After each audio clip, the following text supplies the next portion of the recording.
Eo amin'ny sihatry ny fambolena kosa indray dia nosokafana tamin'ny fomba ofisialy androany ny atrikasa WICUO na ny identification et connaissance des adventistes des cultures de la région ouest de l'océan Indien. Atrikasa izay ahafahana mifehy ny aidratsy hampamokatra ny vokatra eo amin'ny tontolon'ny fambolena.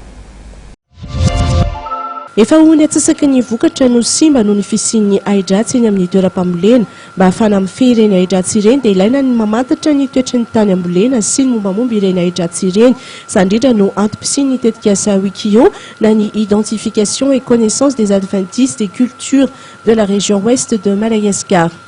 Politika ministère moa zany tsy ny aidratsy ihany fa ny fanatsarana ny taham-pamokarana rehetra no atao. Ao zany ny fanatsarana masomboly, ao zany ny fampiasana ny teknika vaovao, ao ny fampiasana ny zezika dia mazava ho azy ao ny fijerena ny famonoana ny aidratsy izay atrehantsika amin'ity atrikasa ity.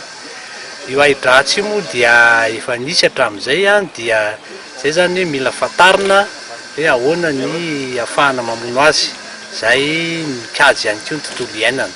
Izay indrindra ny sin'izao fiaraha-miasa izao, izay fiaraha-miasa amin'ny centre de recherche maromaro eto amintsika, any Comore, any Maurice, any Inde, any France, mba ahafahana mizara ny traikefa efa nanana ary ahafahana ihany koa mijery hoe inona ny fahaiza-manao ny hafa fampizara zany fa atsika miady miaraka amin'io aidratsy io. Dia ity centre maromaro ity zany mivondrona ahafahana mizara ny fahaiza-manao dia ny zava-dehibe ihany koa dia mampiasa ny fitaovana tena raitra eo amin'ny lafiny serasera, ny TIC zany ity zavatra ity, satria ny nazavaina teo zao dia hoe afaka mitondra portable eny an-tsaha dia maka sary ilay aidratsy hita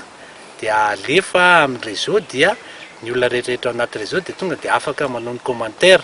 Nosokafana androany moa ny atrikasa entina marana ny ity tetikasa WICUO ity, tonga nanatrika izany androany sy ny avy amin'ny ministera eo anivon'ny Repoblika misahana ny fambolena sy ny fiompiana, ny avy amin'ny FOFIFA ary ireo mpiantsehatra rehetra amin'ny ity tetikasa WICUO ity.